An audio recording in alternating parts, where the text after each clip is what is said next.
ये शहर है अमन का यहाँ की फिजा है निराली, यहाँ पे सब शांति शांति है। राजस्थान का भानगढ़ किला, एक ऐसा नाम जिसे सुनते ही रोंगटे खड़े हो जाते हैं।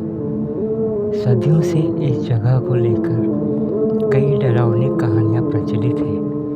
कहा जाता है कि यह किला श्रापित है और यहाँ रात के समय आत्माएं भटकती हैं। लोगों का कहना है कि सिंधु नाम की एक राजकुमारी की आत्मा आज भी यहाँ वर्षों से भटक रही है।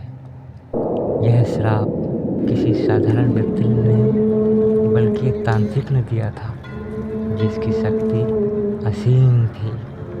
वह राजकुमारी को पाने के लिए तांत्रिक विधियां अपनाता था, लेकिन उसकी साजिश नाकाम रहती थी और उसके साथ ही पूरे भानगढ़ का अंत भी हो गया।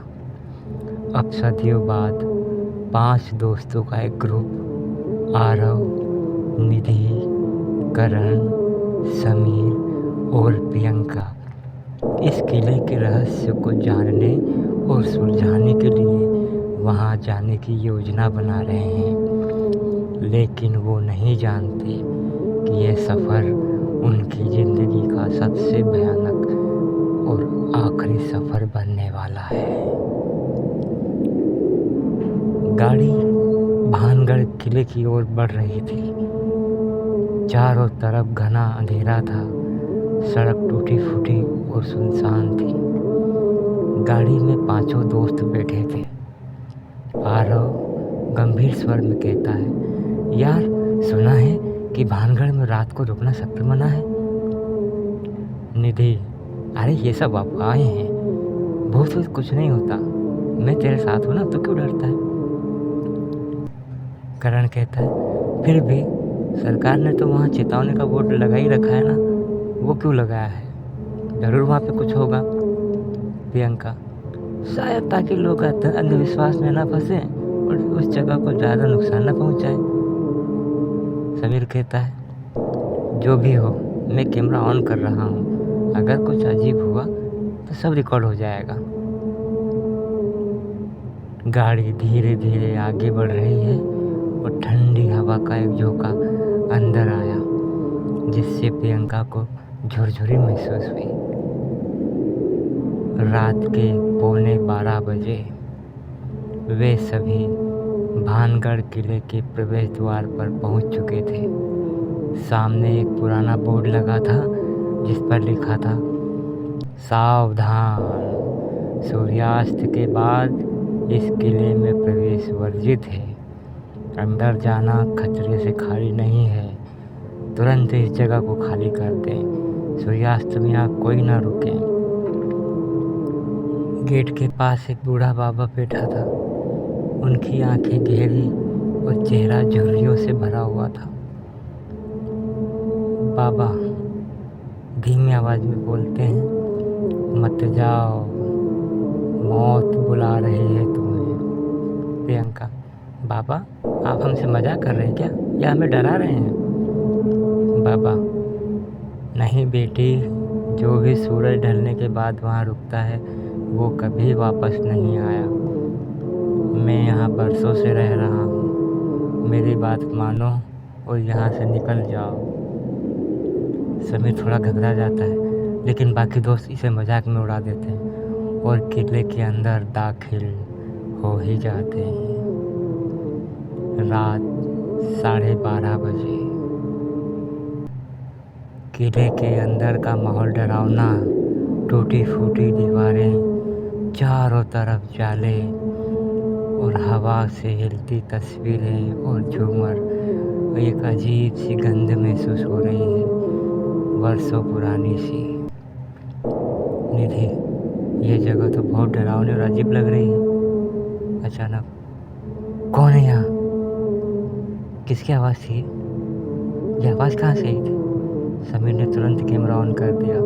तभी निधि को अपने कंधे पर किसी का हाथ का स्पर्श महसूस हुआ। निधि चिल्लाई, कोई मेरे पीछे खड़ा है।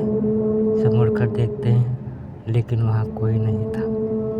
किले के अंदर एक पुराना कमरा था जो दूसरों से अलग और ज़्यादा भयावह दिख रहा था। करण कहता है, चलो हम वहाँ चलकर देखते हैं कि उसके अंदर क्या है। वे सभी हवेली के अंदर गए। अंदर घना अंधेरा था। तभी अचानक दीवार पर परछाई दिखाई दी, लेकिन वहाँ कोई नहीं था क्योंकि वो अचानक ही गायब भी हो गई। अचानक जोर का झटका लगा और हवेली का दरवाज़ा अपने आप बंद हो गया। समीर, भाई ये सब क्या हो रहा है? हम तो यहाँ बंद हो गए, दरवाज़ा किसने लगा दिया? अचानक हवेली की सीढ़ियों से एक लड़की नीचे उतरती दिखी। सफ़ेद कपड़े पहने, बिखरे बाल, काली आँखें। लड़की धीमी आवाज़ में कहती है, तुम यहाँ क्यों आए हो? तुमने मुझे नींद से जगा दिया है। अब तुम में से कोई नहीं बचेगा। आरव ने हिम्मत करके पूछा, कौन हो तुम और हमसे क्या चाहती हो? लड़की की आंखों से आंसू बहने लगे। मैं सिंधु हूँ, भानगढ़ की राजकुमारी। सिंधु ने बताया, सदियों पहले एक तांत्रिक बलवीर ने उस काले जादू का प्रयोग किया था मुझ पर ताकि मैं उसकी हो जाऊं, लेकिन उसने मुझे धोखे से मार दिया क्योंकि मैंने इनकार कर दिया था। मरते समय उस तांत्रिक ने मुझे मेरी आत्मा के साथ यहाँ पर कैद कर दिया। उसी रात भानगढ़ पर कहर टूटा और पूरा भानगढ़ ख़त्म हो गया और मैं यहाँ कैद हो गई हमेशा के लिए। जैसे ही आत्मा ने अपनी कहानी ख़त्म की, हवेली हिलने लगी, हवाएं चलने लगी, तस्वीरें गिर पड़ी। निधि, हमें यहाँ से चलना चाहिए, चलो चलो। लेकिन दरवाजे अपने आप बंद हो गए। तभी आत्मा ने कहा, अगर तुम मेरी मुक्ति चाहते हो तो तांत्रिक की राख को इस मंदिर में प्रवाहित कर दो। समीर ने कैमरा उठाया और मंदिर की ओर दौड़ा, लेकिन रास्ते में अचानक काली परछाई प्रकट हुई। वो तांत्रिक की आत्मा थी। तुम मेरी मुक्ति नहीं कर सकते। समीर ने हिम्मत जुटाई और राख को जल में प्रवाहित कर दिया। अचानक हवेली में तेज रोशनी फैल गई और सिंधु की आत्मा मुक्त हो गई, लेकिन तांत्रिक की आत्मा ने समीर को पकड़ लिया। एक जोरदार धमाके के साथ सब कुछ शांत हो गया। सब धुआं छूटा, समीर गायब था। बाकी 4 दोस्त किसी तरह बाहर निकले, लेकिन समीर को वे कभी खोज नहीं पाए। आज भी अगर आप भानगढ़ जाते हैं तो रात के समय वहाँ रुकने की गलती ना करें, क्योंकि वहाँ हमेशा कुछ न कुछ अजीब होता ही रहता है। और अगर आप अकेले हैं तो ज़रूर आपके पीछे कोई खड़ा होगा। तो क्या आप हिम्मत करेंगे भानगढ़ जाने की? तो दोस्तों, ये थी कहानी भानगढ़ की। आपको ये कहानी कैसी लगी मुझे कमेंट करके ज़रूर बताइएगा, और ये भी बताइएगा कि आप किस तरह की कहानी सुनना पसंद करेंगे। मैं आपकी कमेंट का उत्सुकता के साथ प्रतीक्षा करूँगा, और जो भी कमेंट करेंगे मैं अपनी कहानी में उनका नाम अवश्य लूँगा आखिर में।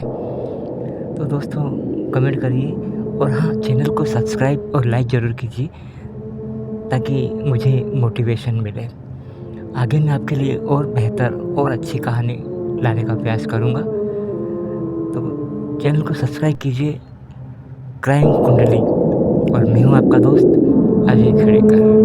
तो बने रहिए मेरे साथ और इंतज़ार कीजिए मेरे अगले वीडियो का। फिर मिलते हैं। Good bye, good night.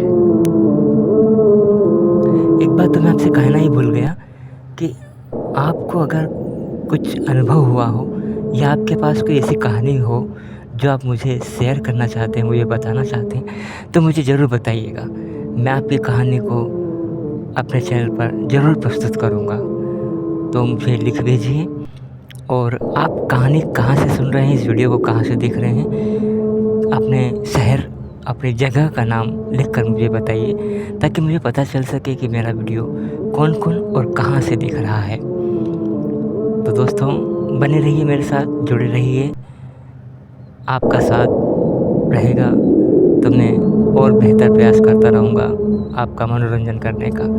धन्यवाद। शुभ रात्रि। Good night.